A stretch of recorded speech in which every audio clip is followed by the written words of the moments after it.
Hope, promise, and enormous challenges. It's been 1 year since the fall of the Bashar al Assad government in Syria. And even while the country celebrates, it's confronting the problems of a transitional state. So what kind of Syria is the new government building? This is Inside Story.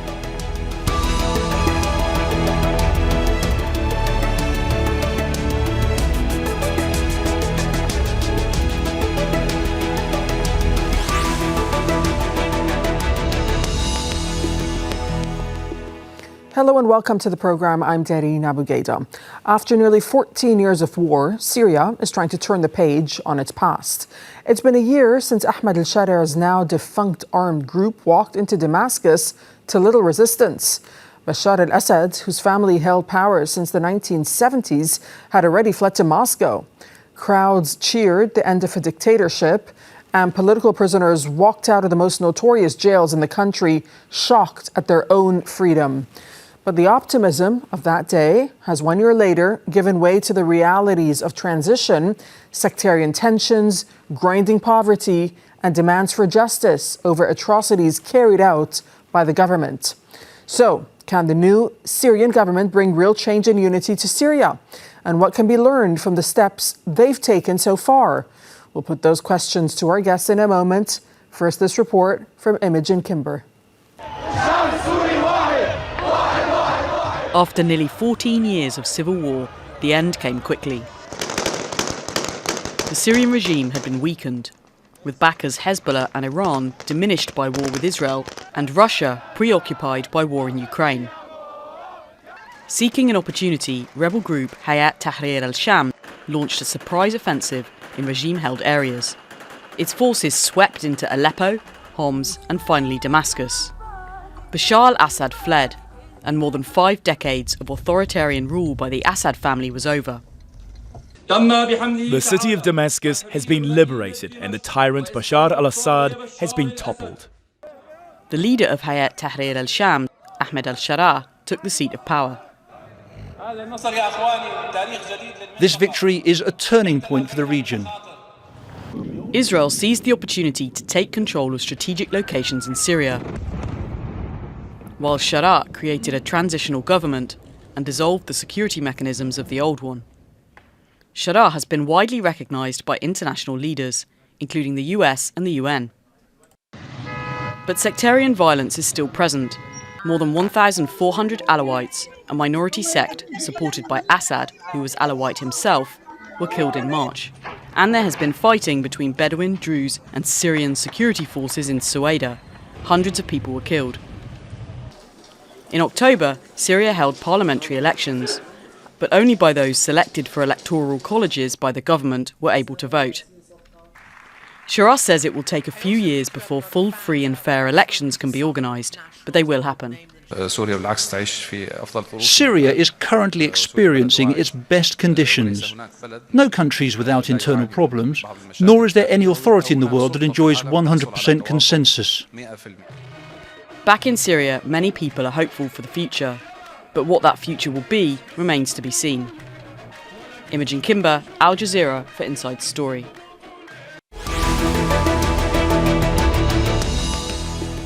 Let's now bring in our guest. Joining us from Damascus is Haid, a researcher at Chatham House. From Doha is Ammar Kahef, who's the executive director at the Umran Center for Strategic Studies. And from Beirut is Heiko Women, who's a project director for Iraq, Syria and Lebanon at the International Crisis Group. Thanks for joining us. Welcome to you all. Haid in Damascus. Since you're there on the ground, tell us what the mood is like in the capital 1 year on, and what is your assessment as to where Syria stands today? Well, thank you for having me. I think the mood, at least in Damascus, the people I've met are all celebrating the first year of basically free Syria from the Assad regime. People have been going to the streets on a daily basis for over 3 days now, but that does not change the fact that many of them are struggling financially. Services have improved, but the prices have increased, and their today basically challenges have also increased. So I think many are asking whether the next year will be better than the year before, or will it be harder? So, Haid, how would you categorize the current state of the country compared to when you look back at expectations when the government of Bashar al Assad collapsed?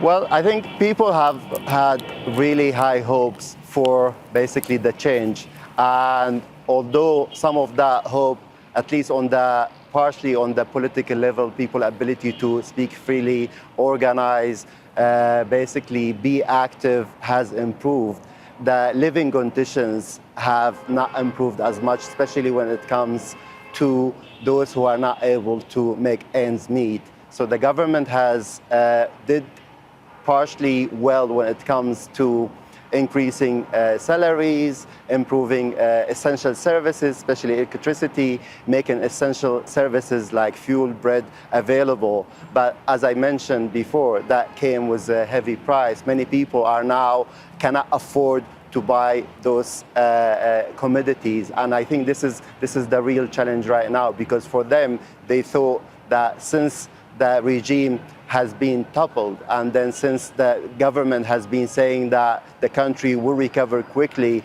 that has increased their expectations. I think on the government side, them not being realistic about the real sort of difficulties they're facing and how long it will get for people to really start feeling the improvement on their day-to-day in their day-to-day life. That has been a shortcoming that needs to be addressed as quickly as possible. Okay, thank you so much. Ammar Kahev, you're speaking to us from Doha. Give me your assessment, 1 year on, where Syria stands today. Is it better or worse off? I think it all depends where the baseline lies. If the baseline is December 8th, we're way better on many fronts in terms of political reconnecting Syria to the outside world, not just in shake hand visits, but actual connectivity to the political, economic infrastructures. We were way behind, maybe 100 years behind, and we are barely making it to the surface now in terms of reconnecting to all of the international agencies, the UN, etc., but also domestically to kind of stabilize the connectivity between provinces.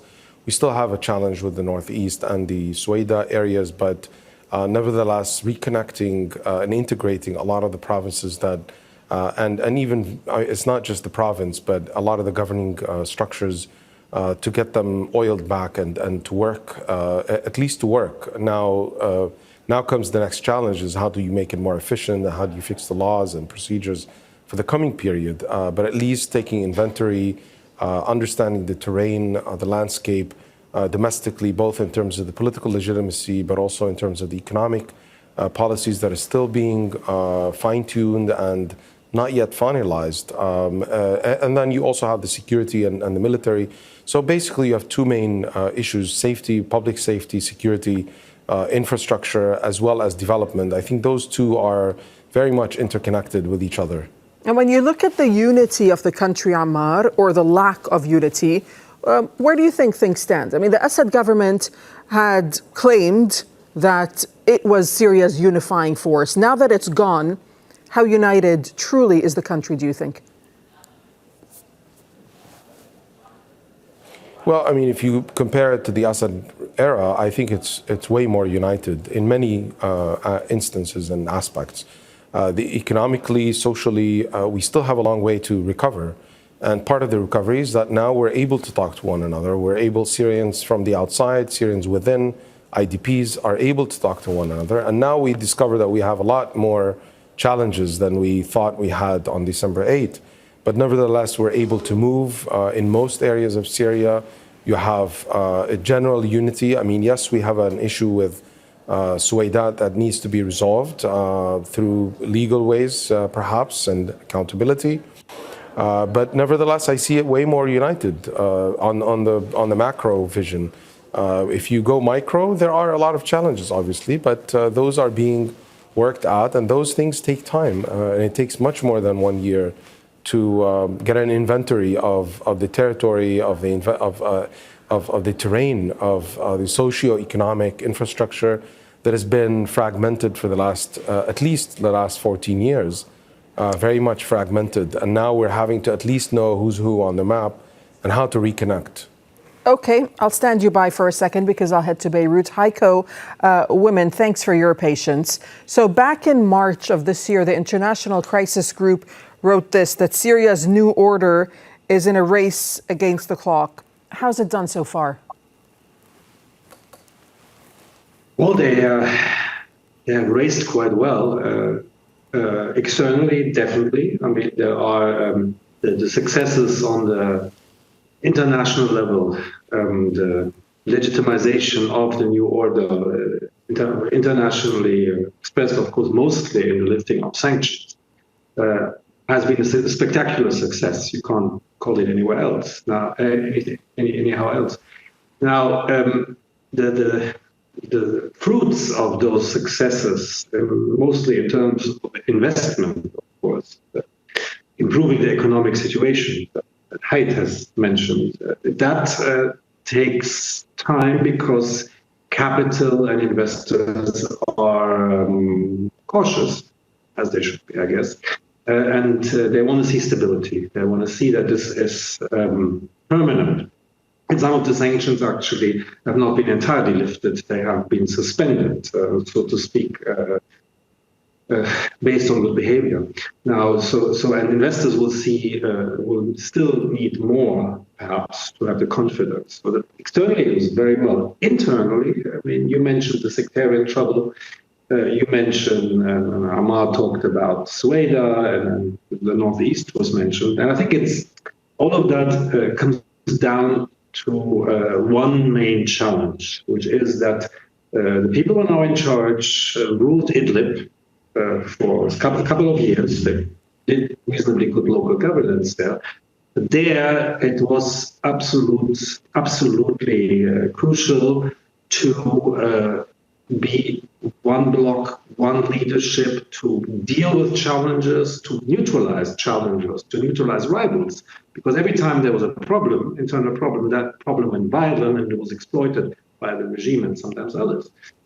So they basically programmed to monopolize power, to run things very tightly, with a very tightly cohesive circle, take decisions just among a few people and then implement them. Right. And they're trying, and for the past year, they have been trying to run the country the same way, which perhaps for the first phase, for the first few months, that was the only way to do it. But now the challenge is get partners into the government to basically allow political life to resume, to allow social actors, political actors to become part of that process, and not just in terms of, a Christian here, a woman there. No, partnership in terms of actually having a real say in policies, in how this country will look like. And Heiko, look, the new government, Heiko, let me just jump in there for a second, because the new government, obviously, as we all know, includes former leaders of the group Hayat Tahrir al-Sham, which was designated as a terrorist organization. Do you think that has affected national reconciliation at all, and that social structure that you speak of? Well, look, I mean, there are certainly people, a lot of people in Syria and outside Syria who are worried that this group you mentioned, Hayat Tahrir al-Sham, and their leadership have perhaps not completely shed their past, which was a jihadi past at some point. That may or may not be justified. What matters is what they do on the ground. On the ground, I think that the trends are generally positive. But as I said, you need to revive political life. You need to have, basically, everybody in Syria needs to be convinced that in the country that's being built, they'll have a say how it's being built and a place. And that these new leaders, whatever their ideological orientation may or may not be now, that they do not impose that ideological orientation. I think that is the crucial question, not what they were 10 years ago. Okay, let's, Haidt, back to you in Damascus. Obviously, security remains a major concern across Syria, particularly in areas in the south where Israel occupies now parts of Syria and continues to encroach on Syrian land. How do you think that the government has dealt with this so far?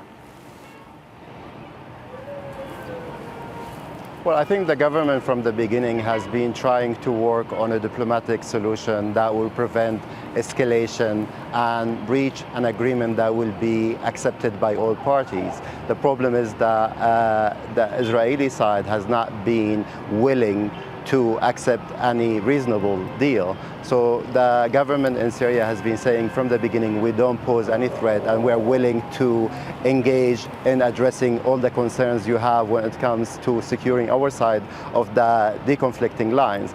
And they have basically entered few rounds of negotiations, but clearly there has been a few sticking points related to the rejection of the refusal of from the Israeli side to basically the refusal to withdraw from the areas that they have occupied after the fall of the regime. So without that being sort of agreed upon, I don't think there is any sort of deal to be made. At least that's what the official statement from the government side has been sort of communicating. It comes down to lack of willingness from the Israeli side and lack of pressure from the US side to make it work.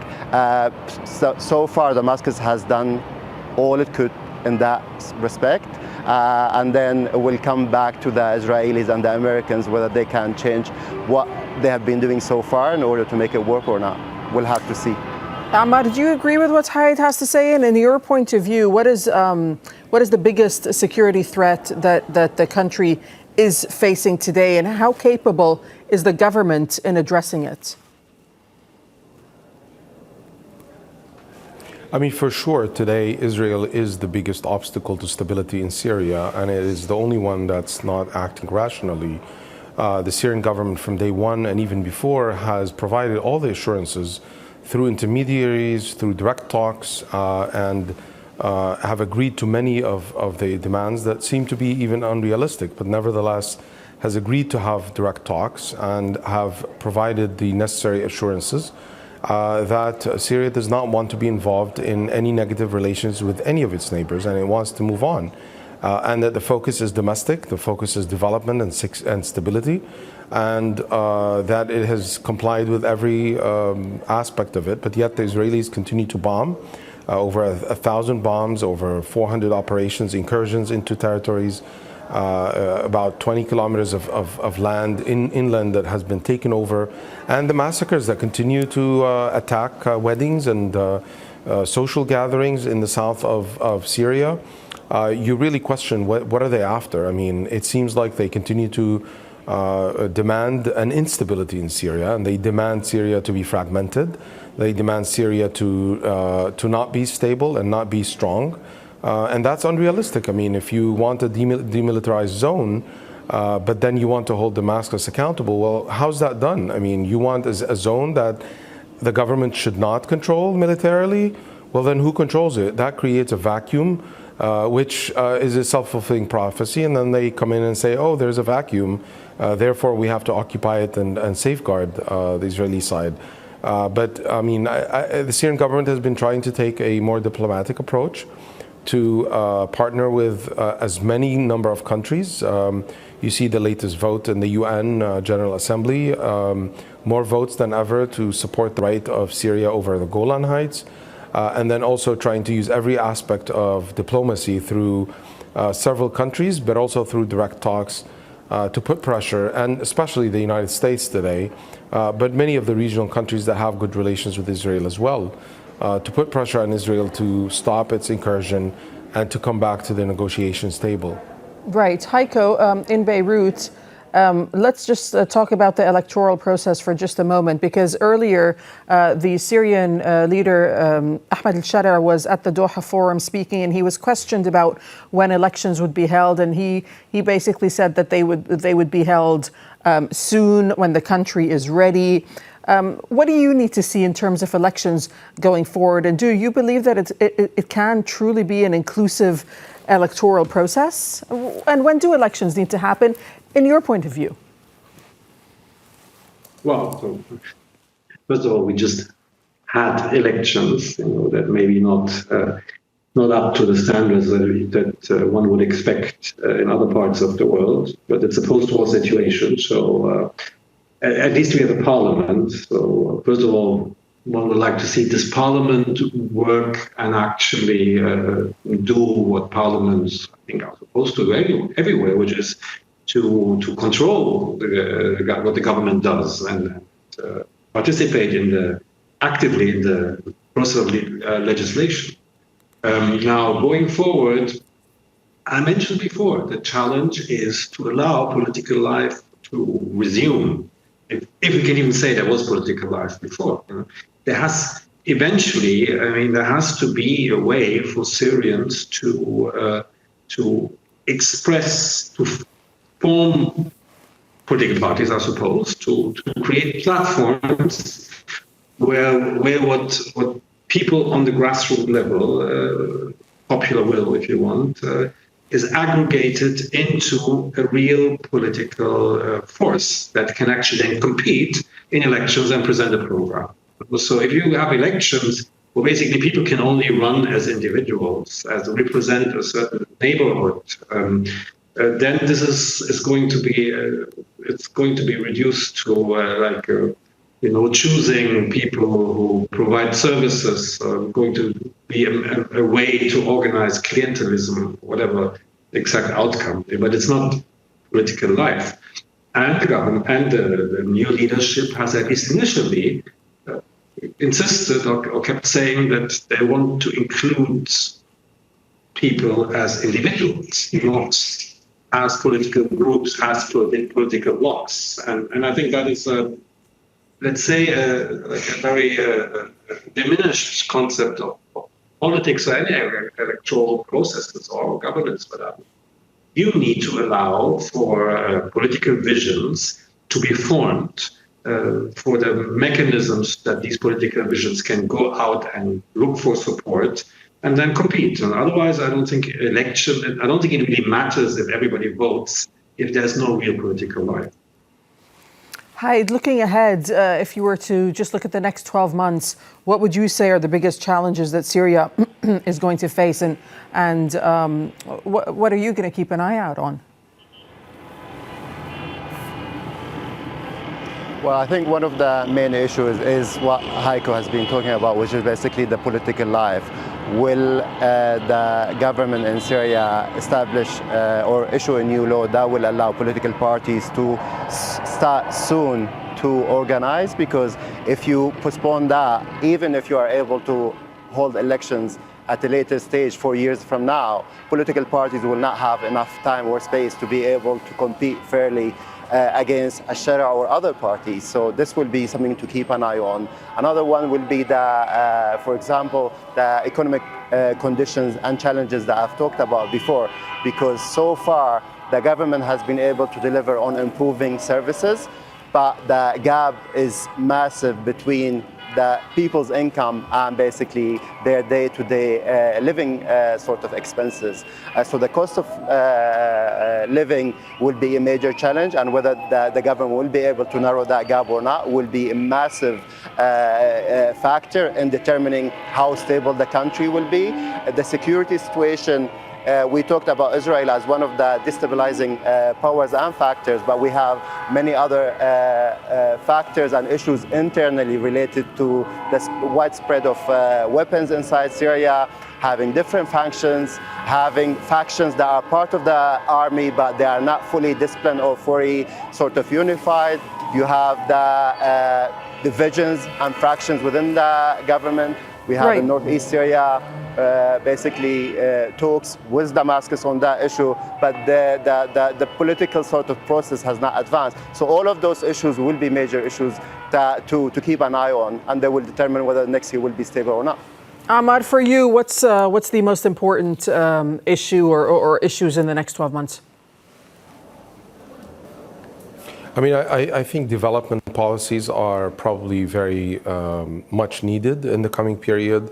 In the last 12 months, it's been experimentation, it's been reconnecting different pieces of the puzzle, identifying the pieces and then reconnecting them one at a time in terms of the business sector, the SMEs, the investments, the startups, the entrepreneurships, reconnecting them. I think they need now financing institutions, they need networks that will create this ecosystem both legally but also in terms of institution building. And that goes not just in the development sector, but institution building is probably the number two most important aspect in 2026.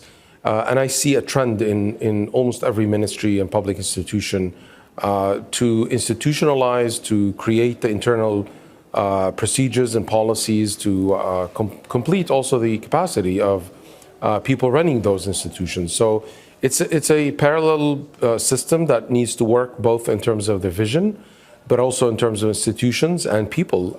Building those capacities are probably the most needed now in the development sector. And that requires investments to create a snowball effect. That requires perhaps some loans, although the government does not want loans. So the country would not be attached to an agenda of the World Bank or otherwise. Okay, Heiko, last word to you. What does Syria need the most, you think, over the next 12 months? I think Syria, what Syria most needs over the next 12 months is that the leadership accepts that it needs partners. So what do you think the biggest challenges, though, will be? The biggest challenge is to deal with those potential partners. So you need the Northeast has been mentioned.